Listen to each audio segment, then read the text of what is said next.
The water was black, cold, pulling her down like iron chains wrapped around her ankles. Elena's lungs screamed for air, her arms flailing uselessly against the current of the East River. This was it. The end she'd been running from for 7 years was going to come in freezing water, not from a bullet like she'd always imagined. Then something powerful grabbed her. An arm locked around her waist, dragging her upward with terrifying strength. She broke the surface gasping, choking, her vision blurred by river water and tears. Through the chaos, she saw him. Sharp jaw, dark eyes burning with focus, expensive suit ruined by the river. "I've got you," his voice cut through her panic. Deep, commanding, familiar in a way that made her blood run cold. As he pulled her toward the pier, her waterlogged brain finally connected the dots. The scar above his left eyebrow, the tattoo peeking from his collar, the way every man on the dock had frozen when he dove in. Dante Moretti, the Moretti family boss. The man whose brother she'd watched die 7 years ago. The man who'd been hunting for the witness ever since. And she'd just landed directly in his arms. This is a story of secrets, survival, and a love that could destroy everything. If you want to see how Elena and Dante's dangerous connection unfolds, subscribe to the channel and drop a comment telling us where you're watching from. Every view, every like, every share helps us bring you more stories like this. Now, let's go back to where it all began. 3 hours earlier. Elena's fingers ached from scrubbing the marble floors of the Aurelia Hotel's penthouse suite. Her third job of the day, and the sun hadn't even set yet. At 28, she should have had more to show for her life than perpetually pruned hands and a studio apartment in Queens she could barely afford. But survival meant staying invisible. And invisible meant poor. "Miss Rivera, we need you on the rooftop terrace," her supervisor's voice crackled through her radio. "Private event. Spill in the VIP section." Elena grabbed her supplies and headed to the service elevator, her second-hand sneakers silent on the plush carpet. The Aurelia catered to Manhattan's elite, the kind of people who spent more on a single dinner than she made in a month. She'd learned to move through their world like a ghost. The rooftop was transformed. String lights created a canopy of stars above the terrace. Men in tailored suits clustered around high-top tables, their conversations low and careful. She recognized the signs immediately. This wasn't a corporate party or a wedding reception. This was a meeting. The dangerous kind. Elena kept her eyes down, wheeling her cart toward the far corner where champagne had stained the white tablecloth. She knelt, working quickly, methodically. "Invisible." "The shipment's clean," a voice said nearby. Italian accent. "Your concerns are unnecessary. My concerns are what keep this family alive." A second voice, deeper, with an edge of command that made Elena's hands still. "Marco, you've been sloppy. 3 times this month, product has gone missing before it reaches our distributors." Her heart kicked against her ribs. Marco. That name. "You're paranoid, Dante." Elena's blood turned to ice. Dante Moretti. She was 15 feet from the head of the Moretti crime family. "Am I?" Dante's voice dropped lower, more dangerous. "Then explain the missing inventory. Explain why the Vitali family suddenly has product identical to ours." She shouldn't listen. She should finish cleaning and leave. But something in Dante's tone held her frozen. "You're making accusations you can't prove," Marco said. "We're brothers, Dante. Blood. Which is why I'm giving you a chance to come clean." The silence that followed felt like a blade drawn from its sheath. "You want truth?" Marco's voice hardened. "Fine. The Vitales pay better. And they don't question every goddamn decision. You're not our father, Dante. You're just the oldest son who got lucky." Elena heard movement. Fast, violent. A chair scraping. Men shouting. "Traditor." Dante's roar shook the air. Traitor! She risked a glance. Two men locked together, Dante's hand at Marco's throat, shoving him backward. Toward the edge. Toward the ornamental railing that overlooked the river 10 stories below. It happened in seconds. Marco twisted, his elbow catching Dante in the ribs. Dante's grip loosened. Marco lunged, not at Dante, but toward the service area. Toward Elena. Their eyes met. Marco's widened in recognition she didn't understand, his mouth opening to speak. Then gunfire erupted. 3 shots, deafening in the night. Marco's body jerked, stumbled. He crashed into Elena's cleaning cart, momentum carrying them both toward the railing. She screamed as they hit the barrier together. The decorative iron gave way like paper. Then she was falling. The river rushed up at her, black and merciless. She hit the water so hard the air exploded from her lungs. The current caught her immediately, dragging her under, spinning her in the darkness until she didn't know which way was up. Her chest burned. Her limbs went numb. This was death, cold and dark, and strong arms encircled her waist, pulled her up. The surface broke above her and she gasped, river water choking her lungs. "Stop fighting me," a voice commanded in her ear. "Dante, I've got you." He swam with powerful strokes, one arm locked around her as he dragged them both toward the pier. Men shouted above them. Flashlights swept the water. Someone threw down a rope. Dante caught it, wrapping it around her waist with practiced efficiency. "Pull her up," he ordered. Then, quieter, to her, "Hold on. Don't let go." She clung to the rope as they hauled her up, her body shaking so violently she couldn't control it. Hands grabbed her, pulled her onto the pier. Someone draped a jacket over her shoulders. She collapsed onto the wooden planks, coughing up river water, her entire body convulsing with cold and shock. Dante hauled himself up next to her, water streaming from his ruined Armani suit. He knelt beside her, his hand on her back as she retched. "Get the car," he snapped at someone, "and find Marco's body. Now." Elena's vision swam. Through the chaos, she heard fragments of conversation. "Fell with her. Didn't see who shot. Boss, your brother." Dante's hand remained on her back, steady and warm despite the freezing water. "Look at me," he said, his voice softer now but no less commanding.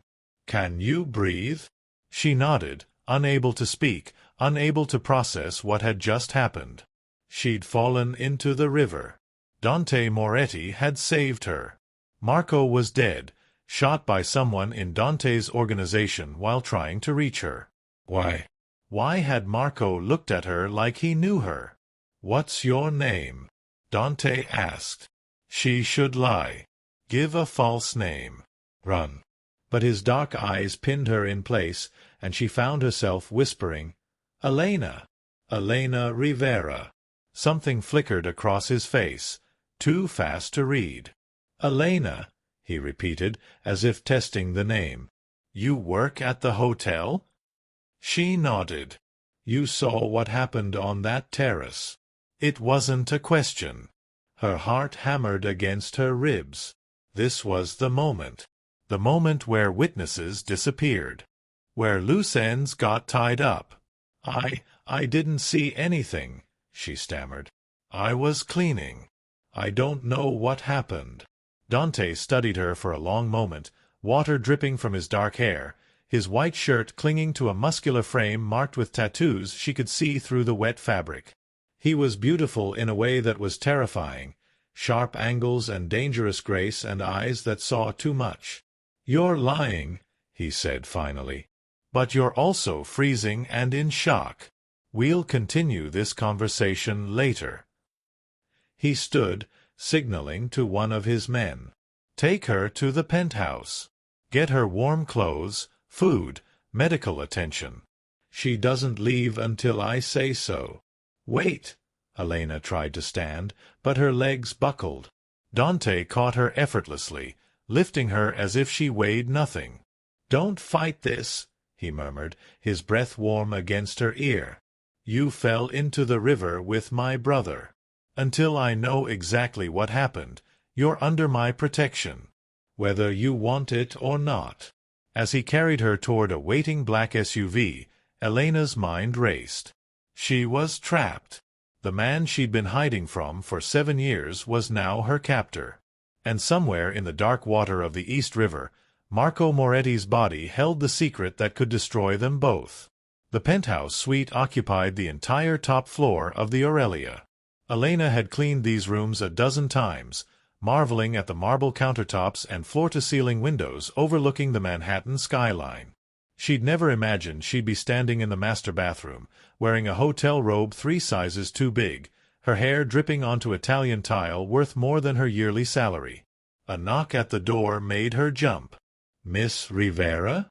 A woman's voice, professional and crisp. "I have clothes for you. May I come in?" Elena opened the door to find a woman in her 50s holding a stack of expensive-looking garments. Designer jeans. A cashmere sweater. Undergarments still in their packaging. Everything in exactly her size. "How did you—" "Mr. Moretti is very thorough," the woman said, setting the clothes on the counter. "There's food in the main room when you're ready. Take your time." She left before Elena could ask any of the 1,000 questions crowding her mind. 20 minutes later, dressed in clothes that probably cost more than her rent, Elena emerged from the bathroom. The main room was empty except for a man standing by the window, his back to her. Even in dry clothes, dark slacks and a black button-down, Dante Moretti radiated power. "Sit," he said without turning around. "Eat." A room service cart held enough food for 4 people. Elena's stomach growled despite her terror. She hadn't eaten since breakfast, 14 hours ago. She sat on the edge of the sofa, taking a plate with shaking hands. Dante remained at the window, giving her space. Somehow, that made it worse. Like a predator allowing its prey a moment of peace before the kill. "You said you didn't see anything," Dante said finally, turning to face her. In the soft lamplight, he looked younger than she'd thought. Maybe 33, 34. But his eyes were ancient. "I think we both know that's not true." Elena set down her fork, her brief appetite vanishing. "I saw 2 men arguing. Then gunshots. Then I was falling. That's all." "Who fired the shots?" "I don't know. I was behind the cart. I couldn't see." Dante crossed the room in 3 strides, his movements fluid and controlled. He sat in the chair across from her, leaning forward with his elbows on his knees. "Elena Rivera," he said slowly. 28 years old. Born in the Bronx. Mother deceased, father unknown. You work 3 jobs, housekeeper here, overnight stalker at a grocery in Queens, weekend waitress at a diner in Hell's Kitchen. No criminal record. No social media presence. No close friends or relationships. He paused. "You live very carefully. Like someone who doesn't want to be found." Her blood ran cold. He'd compiled her entire life in less than 2 hours. "I'm just poor," she managed. "That's not a crime." "No. But lying to me is dangerous." He reached into his pocket and pulled out a phone, her phone in its cracked case. "This was in your cart. There's exactly 1 contact saved. Emergency only. A burner number that's been disconnected." Elena's heart stopped. That number had been her lifeline for 7 years.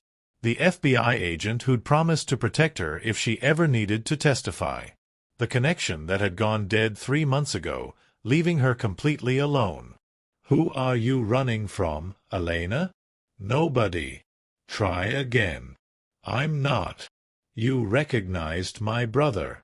Dante's voice went soft, deadly. "I saw it. When he came toward you, you knew him." And he knew you. The room tilted. Elena gripped the sofa arm, her carefully constructed walls crumbling. I've never. 7 years ago, Dante continued, standing now, pacing like a caged panther, my youngest brother was murdered. Shot in a warehouse in Brooklyn. There was a witness, a girl who disappeared before the police arrived. 17 years old. The only person who saw which of my soldiers betrayed the family that night. Elena couldn't breathe. Couldn't move. The memory crashed over her like the river water. She'd been delivering food to the warehouse, a side job for extra cash. She'd seen everything. The argument. The gun. The boy falling. And Marco Moretti, then just a mid-level enforcer, standing over the body with smoke curling from his pistol. The FBI moved her into witness protection, Dante said. Gave her a new name, a new life. But 3 months ago, the program was compromised. 6 witnesses vanished. She was one of them. He stopped directly in front of her, his dark eyes boring into hers. You vanished. And tonight my brother, the man who killed my youngest brother, recognized you and tried to reach you before anyone could stop him. Please, Elena whispered. Don't lie to me. His voice cracked like a whip. I've been searching for that witness for 7 years. I need to know what she saw. I need to know if Marco acted alone or if someone else in my family is a traitor. And now she's sitting in my penthouse, eating my food, wearing clothes I bought for her. Tears burned Elena's eyes. 7 years of running. 7 years of looking over her shoulder. And it had all led here, to this moment, facing the man who'd built his empire on loyalty and blood. He killed him, she heard herself say. Your brother. The young one. I saw Marco shoot him. They were arguing about money, about Marco cutting side deals. Your brother threatened to tell you. So Marco killed him. The silence that followed was deafening. Dante's jaw clenched so tightly she heard his teeth grind. His hands curled into fists at his sides. For a long moment she thought he might hit something, or someone. The rage rolling off him was palpable, terrifying. Then he turned away, bracing his hands on the window frame, his shoulders rigid. Nico, he said, his voice hoarse. My brother's name was Nico. He was 19 years old. He wanted to study architecture. He hated the family business. A bitter laugh escaped him. He was going to leave. I was going to let him. And Marco killed him because he was afraid Nico would expose his betrayal. Elena's chest ached. I'm sorry. Why didn't you come forward? Dante turned back to her, and she saw grief etched into every line of his face. Why hide? The FBI, witness protection, that means you were willing to testify. What changed? I was 17, she said. Scared. The FBI agent promised me protection, but I'd be painting a target on my back. And then the program was compromised, and I realized the FBI couldn't keep me safe. Nobody could. So I ran. I changed everything about myself. I became invisible. You've been alone for 7 years. It wasn't a question, but she nodded anyway. Something shifted in Dante's expression, the rage cooling into something else. Something almost like recognition. I know what that's like, he said quietly. Being alone. Surrounded by people who work for you, who fear you, who die for you. But alone. Their eyes met. In that moment, Elena saw past the MAFIA boss, past the violence and power, to the man beneath. The one who'd lost his brother. Who carried the weight of an entire organization on his shoulders. Who'd just learned his own blood had betrayed him. What happens now? She asked. Dante crossed back to her, but this time he sat beside her on the sofa, close enough that she felt the heat radiating from him. Now, he said, you tell me everything you remember about that night. Every detail. Every word. And then you kill me? Her voice didn't shake, even though her hands did. Then I keep you alive. His hand reached out, almost touching her face before he stopped himself. Marco died tonight because he tried to silence you permanently. Which means there might be others who know who you are. Others who want you dead. Like it or not, Elena Rivera, you're under my protection now. Full time. Complete. I don't want your protection. That's not your choice to make. His voice softened, but the steel beneath remained. You saw my brother die. You're the only witness to Marco's betrayal. That makes you the most valuable person in my world right now. And the most vulnerable. So I'm a prisoner. You're alive. He stood, offering his hand to help her up. Tomorrow, you'll move into the East Wing. You'll have a guard assigned to you at all times. You'll tell me everything you remember, and I'll use that information to root out any other traitors in my organization. Elena stared at his outstretched hand, elegant fingers, scarred knuckles, a tattoo of a compass on his wrist. Taking it meant accepting his world. His protection.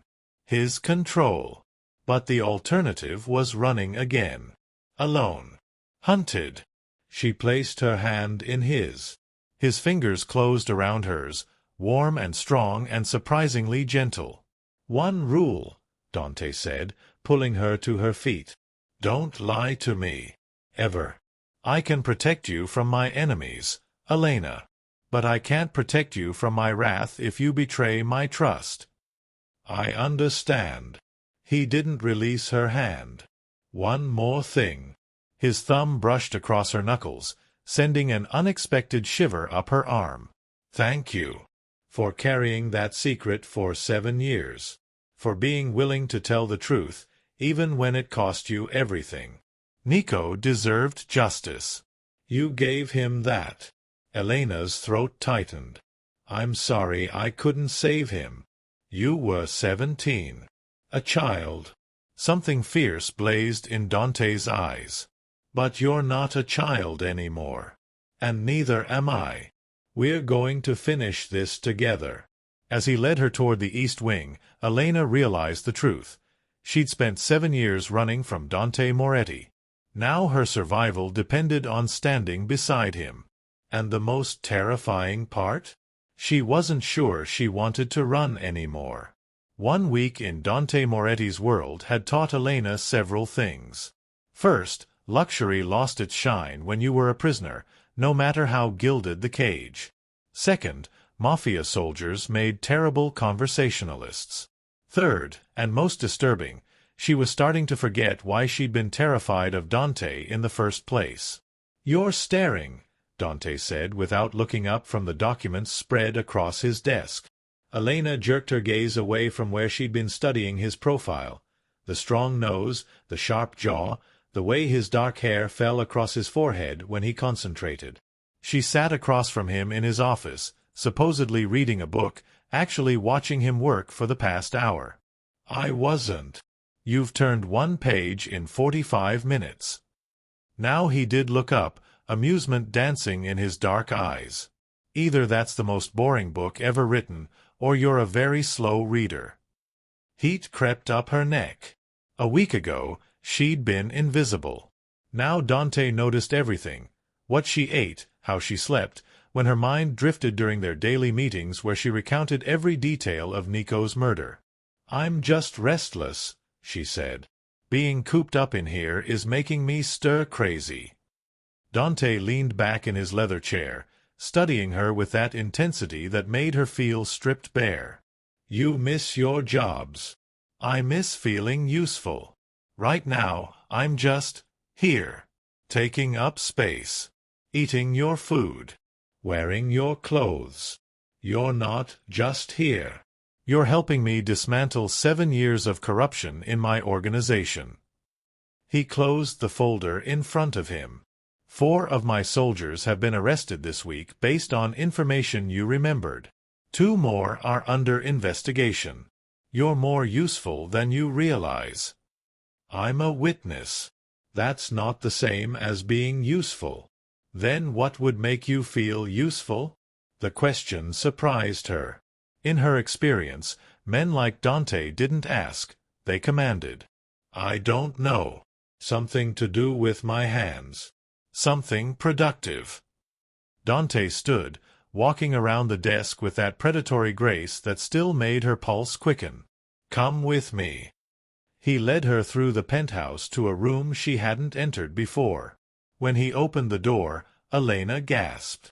It was an art studio, floor-to-ceiling windows flooding the space with natural light, easels arranged in a semicircle, shelves lined with paints and brushes and supplies. This was my mother's, Dante said quietly.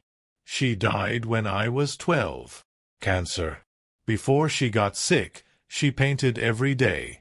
After she was gone, my father locked this room and never opened it again. He said looking at her work hurt too much. Elena walked slowly through the space, trailing her fingers over the dusty surfaces. Several canvases leaned against the walls, covered with sheets. These are hers. Probably. I've never looked. She turned to find him standing in the doorway, his expression unreadable. Why are you showing me this? Because you need something to do with your hands. Because this room should be used. Because, he stopped, jaw tightening. Because my mother would have liked you. She always believed in giving second chances. In seeing the good in people, even when they came from dark places. Something cracked open in Elena's chest. Dante. Use the studio, he said, his voice rougher now. Paint, draw, whatever you want. Consider it yours. Before she could respond, his phone buzzed. He glanced at the screen, his expression hardening. I have a meeting. Marco's men are being difficult about accepting new leadership. Stay here. Carlos is outside if you need anything. He left before she could thank him, his footsteps fading down the hallway. Elena stood alone in the studio, surrounded by the ghost of a woman who'd loved a man like Dante, a dangerous man who'd built his empire on blood and loyalty and iron control, but who remembered his dead mother's paintings, who saved drowning girls from rivers, who looked at Elena like she was something more than a witness, more than a burden. She uncovered the first canvas. It showed a garden in full bloom, vibrant colors exploding across the canvas with wild, joyful abandon. In the corner, a small boy sat under a tree, reading a book. His dark hair and serious expression were unmistakable. Dante. Before the weight of the family crushed the joy out of him. Elena spent the afternoon in the studio, losing herself in sketching, in the simple pleasure of creating something. She drew what she remembered of her own mother, dead since Elena was 10. The flowers she used to grow in their tiny apartment courtyard. The way she'd hum while cooking. She didn't hear the door open. Didn't notice Dante until he spoke. You're talented. Elena jumped, nearly dropping her charcoal pencil. Dante stood just inside the doorway, his tie loosened, his jacket missing, a cut above his eyebrow that hadn't been there this morning. You're bleeding, she said, standing. It's nothing. It's not nothing. Sit down. For a moment, she thought he'd refuse. Mafia bosses didn't take orders from witnesses in their protection. But something in her tone, or maybe the concern in her eyes, made him move to the leather sofa along the wall. Elena found the first aid kit Carlos had shown her earlier. She knelt in front of Dante, cleaning the cut with gentle touches. Up close, she could see the fine lines around his eyes, the faint scar bisecting his left eyebrow, the way his pupils dilated slightly when she touched his skin. "What happened?" she asked. Marco's second-in-command didn't want to accept that his boss was a traitor. He expressed his displeasure. Physically. And he won't be expressing anything anymore. Dante's voice was flat, matter-of-fact.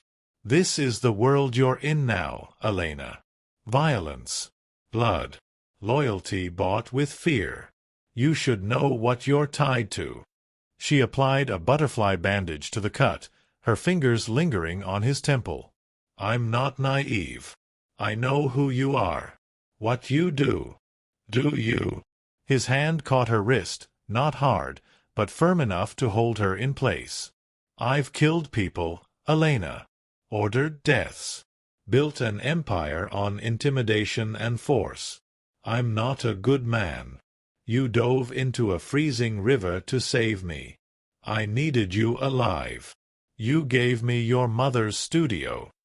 It was sitting empty. You've spent every evening this week in here, watching me draw. Not asking questions. Just present. Dante's jaw clenched. That doesn't make me good. No, Elena agreed, her heart hammering as she held his gaze. But it makes you human. And I think that terrifies you more than any enemy ever could. The air between them shifted, thickened. Dante's thumb traced a circle on the inside of her wrist, his touch feather-light but burning. You should be afraid of me. I was. For 7 years, you were the monster in my nightmares. She leaned closer, close enough to see the gold flecks in his dark eyes. But now I see you. The man who grieves his brothers. Who protects the people under his care. Who carries the weight of an entire family on his shoulders and never complains. Elena. Her name was a warning. Or a prayer. She couldn't tell which. I'm tired of running, Dante. Tired of being invisible. For the first time in 7 years, someone sees me. Really sees me. And it's terrifying and wrong and... He kissed her. Or maybe she kissed him. Later, she wouldn't be able to say who moved first. All she knew was the taste of him. Coffee and mint and something darker, more dangerous. His hands cupped her face, holding her like she was precious, breakable, sacred. Her fingers tangled in his hair, pulling him closer, desperate for more. When they broke apart, both breathing hard, Dante rested his forehead against hers. "This is a mistake," he whispered. "Probably. You're under my protection. I'm responsible for your safety." "I know. This complicates everything. I know that too." He pulled back far enough to look at her, his dark eyes blazing with something that made her stomach flip. "If we do this, if we cross this line, I won't be able to let you go. You understand that? When this is over, when Marco's men are dealt with and you're safe, I won't let you walk away." It should have terrified her. This possessive declaration from a man who commanded an empire built on loyalty and blood. But instead, Elena felt something inside her settle. "Steady. Then don't let me go," she said. Dante kissed her again, slower this time, deeper, his hands sliding into her hair as he pulled her onto his lap. She went willingly, her body fitting against his like they'd been designed for this exact moment. His lips moved to her jaw, her neck, and she gasped when he found the sensitive spot just below her ear. "Dante," she breathed. He groaned, his arms tightening around her. "Say it again." "Dante." A sharp knock at the door made them spring apart. Carlos's voice came through the wood. "Boss, we have a problem. The Vitali family just made a move on the waterfront territory." Dante's expression shifted instantly from heated to cold and calculating. "I'll be right there." He turned back to Elena, cupping her face one more time. "Stay here. Don't leave this room until I come back. Be careful." Something softened in his eyes. "I have a reason to be careful now." He brushed his thumb across her lips. "Don't go anywhere, Elena Rivera. We're not done." He was gone in seconds, leaving Elena alone in the studio, her lips still tingling from his kiss, her heart racing with the knowledge that everything had changed. She'd stopped running, and she'd started falling instead. Elena woke to shouting. She'd fallen asleep on the studio sofa waiting for Dante to return from dealing with the Vitali situation. Now, according to her phone, it was 3 a.m., and angry voices echoed from somewhere in the penthouse. She found them in Dante's office, Dante behind his desk, 3 men standing in front of it, their postures aggressive. Carlos stood by the door, his hand near his concealed weapon. "Disrespect to the family," one of the men was saying. "Marco's blood isn't even cold and you're already destroying his legacy." "His legacy is betrayal," Dante said, his voice ice. "He killed Nico. He stole from this family. He allied with our enemies. His legacy deserves to be destroyed." "According to who?" "Some girl you fished out of the river." The man sneered. "Convenient witness, boss. Real convenient." Elena's blood ran cold. She should leave. This wasn't her fight. But she'd spent 7 years running. 7 years invisible. She stepped into the doorway. "His name was Nico Moretti," she said, her voice steady despite her hammering heart. "He was 19 years old. He wanted to be an architect. And Marco shot him in a warehouse in Brooklyn 7 years ago because Nico discovered Marco was embezzling from the family and threatened to tell Dante." All eyes turned to her. The 3 men looked at her like she was an insect. Carlos's expression remained neutral. Dante's jaw clenched, but something flickered in his eyes. Approval? Pride?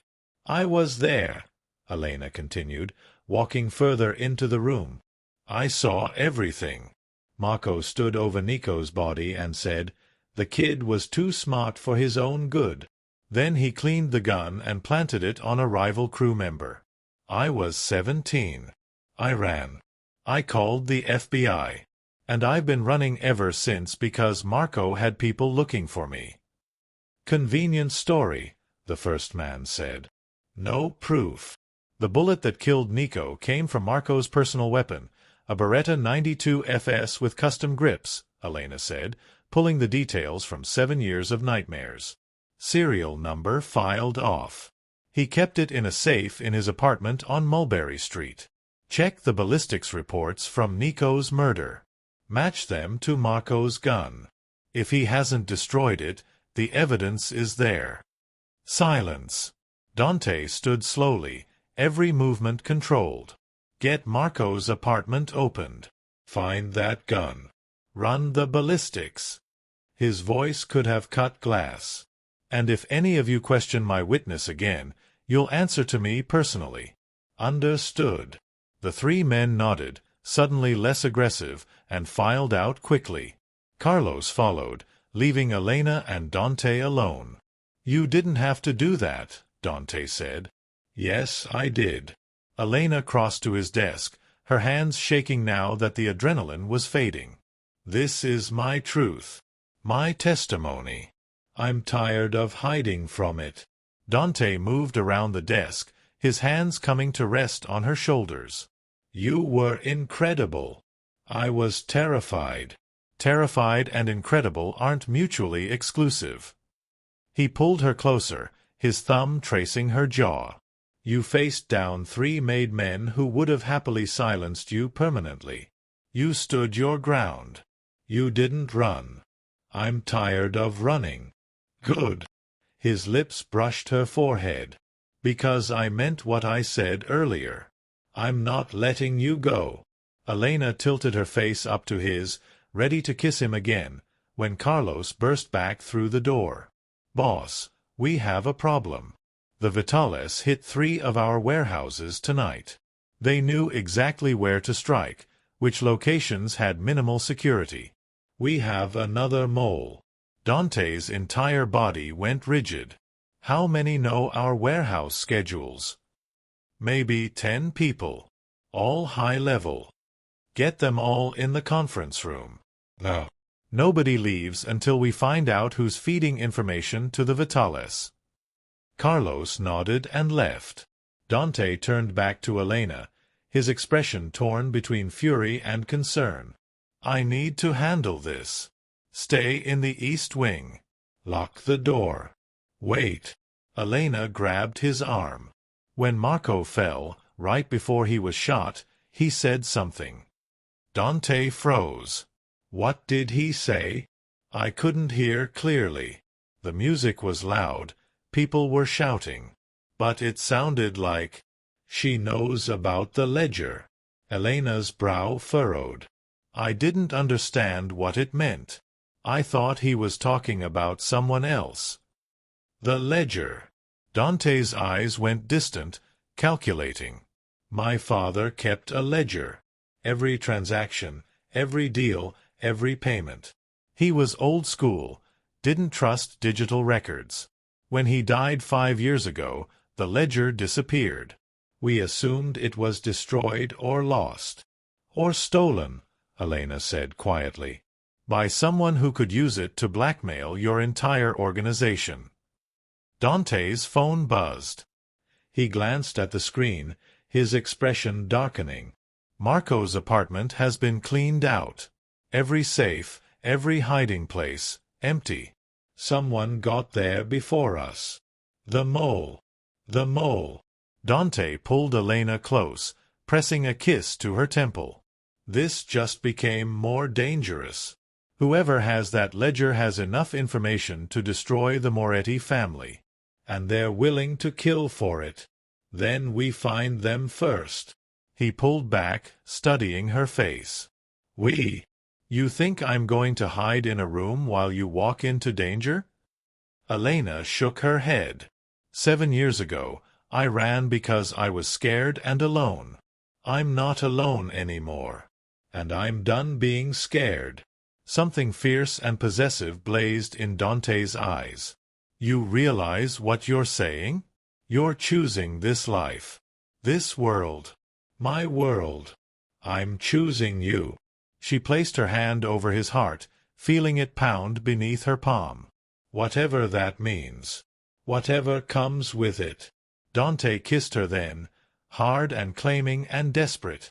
When he pulled away, his voice was rough. After tonight, when we find this traitor, I'm taking you somewhere safe. Somewhere far from here. And I'm going to spend an entire week showing you exactly what choosing me means. Heat flooded Elena's cheeks. Promises, promises. I always keep my promises, tesoro mio. His hand slid into her hair. Always. A commotion in the hallway made them break apart. Shouting. Running footsteps. Then a sound that made Elena's blood freeze. Gunfire. Dante moved instantly, pushing Elena behind him, drawing a gun from his desk drawer with practiced speed. The office door crashed open and one of Dante's soldiers stumbled in, blood spreading across his shirt. It's Ricci, the man gasped. He's working with the Vitales. He grabbed the files from Marco's office and he collapsed. Carlos! Dante shouted, but Carlos was already there, checking the wounded man's pulse. He's alive. Barely. Get him medical attention. Alert everyone. Ricci is a traitor. Shoot on sight. Dante turned to Elena. You're coming with me. I'm not leaving you unprotected. They moved through the penthouse, Dante's body a shield in front of hers, his gun raised and ready. They encountered 2 more of Dante's men in the hallway, both loyal, both armed. Together, they made their way to the garage. Where are we going? Elena asked as Dante opened the door of an armored SUV. Ricci has a private office in Queens. If he's running, he'll need to grab his own insurance first. Cash, documents, escape routes. We get there before he does. We end this. The drive through pre-dawn Manhattan was tense and silent. Elena watched Dante's profile in the streetlights, jaw clenched, eyes focused, every muscle coiled and ready. This was the man his enemies feared, the Don who commanded absolute loyalty. And somehow, impossibly, he was hers. The office was in a rundown building in Long Island City. Dante's men cleared the lower floors while he and Elena, with 2 guards, took the stairs to the 3rd floor. The door to Ricci's office hung open, light spilling into the dark hallway. Dante signaled for the guards to wait, then moved forward with Elena behind him. Inside, the office was trashed, drawers pulled out, papers scattered, a safe hanging open and empty. "Too late," Elena whispered. "Maybe not." Dante moved to the desk, his trained eye scanning for anything useful. He opened the top drawer carefully, then stilled. "Elena, don't move." Something in his voice made her freeze. "What is it?" "There's a wire under this desk, connected to something." He knelt slowly, examining the setup. "It's a bomb. Small, but in this space it would." The sound of slow clapping made them both spin around. A man stood in the doorway, late 40s, expensive suit, holding a detonator. "Ricci," Dante said, his voice deadly calm. "Don Moretti. How kind of you to walk into my trap." Ricci smiled. "I wasn't sure the bait would work, but I underestimated how much you'd risk for your new pet. This is about Marco's ledger. This is about power. Your father's ledger contains enough dirt to bury half the families in New York. Marco was going to use it to take over after killing you. I was going to help him. But then your little witness here appeared and Marco got sloppy." Ricci's eyes flicked to Elena. "He knew who you were the moment he saw you. Called me right before that rooftop meeting. Said the witness from Nico's murder was in the building and we needed to eliminate her before she could talk." Elena's stomach churned. "You shot him." "Had to. He was going to grab you, use you as leverage against Dante. That would have been messy. Better to let him fall. Let you fall. Let everyone think it was an accident during the confrontation." Ricci shrugged. "Except Dante had to play hero and save you. Complicated everything." "Where's the ledger?" Dante asked, his gun still trained on Ricci. "Safe. And if I don't check in every hour, copies go to the FBI, the DA, and every rival family in the city. You'll be destroyed by dawn. So this is a negotiation. This is your execution." Ricci raised the detonator. "You die here, I take over the Moretti family, and your little witness burns with you." Poetic, really. Dante's mind raced. The bomb under the desk. Ricci with the detonator. Guards in the hallway, but too far to help in time. Elena beside him, trusting him to save them both. Then Elena spoke. "The ledger is already compromised." Both men looked at her. She stepped forward, her voice steady. "Marco didn't just keep a ledger. He kept recordings. Video, audio, everything. Insurance against his own family. I heard him talking about it the night he died. He said if anything happened to him, the recordings would automatically upload to cloud servers. That's why you're so desperate, Ricci. You need to stop that upload before." Ricci's face went white. "You're lying. Check your phone. Check Marco's accounts. The timer started the night he died. 7 days. That gives you," Elena glanced at her watch, "about 45 minutes before every crime you've ever committed goes live on the Internet." It was a complete bluff.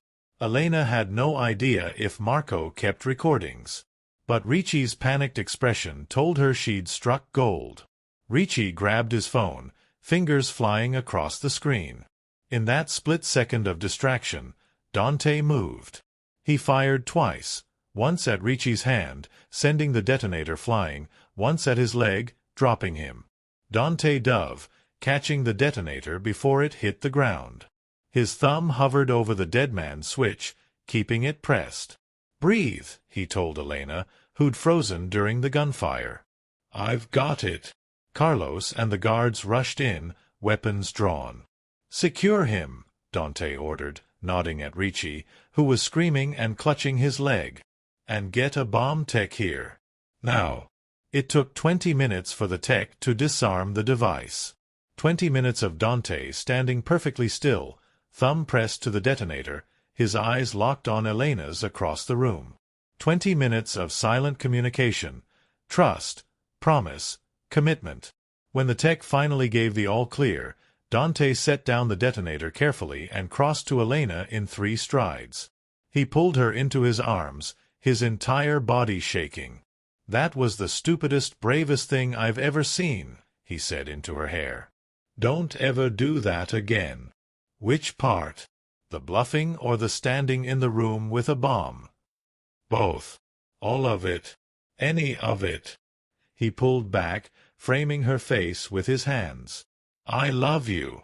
"I didn't plan to say it like this, in a bombed-out office in Queens covered in drywall dust, but I love you. And if I have to watch you risk your life one more time, I'm going to lose my mind."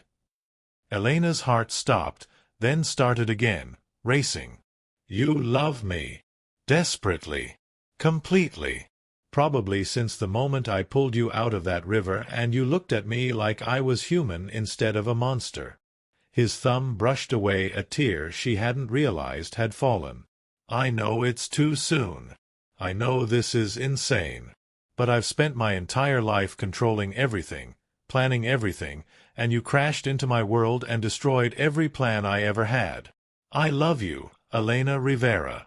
And I need to know if—" She kissed him, poured 7 years of loneliness and fear and running into that kiss. Poured her hope and her choice and her own terrifying, beautiful truth into the space between them. "I love you too," she whispered against his lips. "My dangerous, impossible, heroic man. I love you too." Dante's arms tightened around her, lifting her off her feet as he kissed her deeper. Around them, his men tactfully looked away, giving them a moment of privacy in the chaos. When they finally broke apart, Dante kept his forehead pressed to hers. "We need to finish this. Ricci will tell us where the ledger is. We'll clean up Marco's mess. And then we start living," Elena finished. "Really living. Together. Together." Dante smiled, a real smile, boyish and free and nothing like the cold mask he showed the world. "I like the sound of that, tesoro mio. I like it very much." The interrogation took 6 hours. By the end, Ricci had given up everything: the location of the ledger, the names of 3 other conspirators, the details of his arrangement with the Vitali family. Dante's men moved with brutal efficiency, rounding up the traitors, seizing the evidence, dismantling what remained of Marco's network. Elena watched from Dante's office as the sun rose over Manhattan, painting the city in shades of gold and pink. She heard him before she saw him. Footsteps in the hallway, then his arms sliding around her waist from behind, pulling her back against his chest. "It's done," he murmured into her hair. "The family is secure. The Vitales are backing down. The ledger is destroyed. And Ricci, on a plane to a very isolated, very unpleasant location. He'll spend the rest of his life wishing he'd died in that office." Elena should have felt guilty about the satisfaction in Dante's voice. She didn't. Ricci had tried to kill them both. Had betrayed his own family. Some men deserved whatever darkness found them. "What happens now?" she asked. Dante turned her in his arms, his dark eyes soft in the morning light. "Now you get to choose. For real this time. No bombs, no threats, no immediate danger. Just you and me and a decision." Her heart kicked. "What kind of decision?" "I'm not a good man, Elena. I've done terrible things. I'll do terrible things again to protect what's mine. My world is dark and violent and dangerous." His hand cupped her face. "But I swear to you, I will spend every day of my life keeping you safe, loving you, giving you everything I have to give. If you stay." "If I stay," Elena repeated softly. "I won't force you. I won't manipulate you. If you want to leave, I'll set you up with enough money to disappear. New identity, new life, far from all of this. You'll be free. Truly free. His voice roughened. But God, Elena, I'm begging you to stay. Choose me. Choose us. Choose this life we could build together. Elena studied his face, the sharp angles softened by vulnerability, the dangerous edges gentled by hope. This man had saved her from drowning, had given her safety when she'd had nothing, had seen her, really seen her, when she'd been invisible for so long. But more than that, he'd let her see him. The grief he carried, the weight of leadership, the human heart beating beneath the armor of the dawn. I'm staying, she said simply. I choose you, Dante Moretti. All of you. The darkness and the light. The danger and the love. I'm not running any more. The kiss he gave her was reverent, grateful, claiming. When he pulled back, his eyes were suspiciously bright. Marry me. Elena blinked. What? Marry me. I know it's fast. I know we should wait, do this properly, but I've wasted enough of my life on patience and planning and control. I love you. You love me. Marry me, Elena. Make it official. Make it forever. You're serious. I've never been more serious about anything in my life. He pulled a small box from his pocket, when had he gotten that, and opened it to reveal a ring that took her breath away. An emerald surrounded by diamonds, elegant and unique and perfect. This was my mother's. My father gave it to her when he was just a soldier, scraping together every penny he had to buy something worthy of her. She wore it for 30 years. And I want you to wear it now. If you'll have me. Tears blurred Elena's vision. Yes, yes, you crazy, wonderful, terrifying man. Yes, I'll marry you. Dante slipped the ring onto her finger, his hands shaking slightly. Then he was lifting her, spinning her, kissing her like she was air and he'd been drowning his whole life. We'll have a small ceremony, he said between kisses. Private. Just family. Or a big one, if you want. Whatever you want. Everything you want. I just want you. You have me. Forever.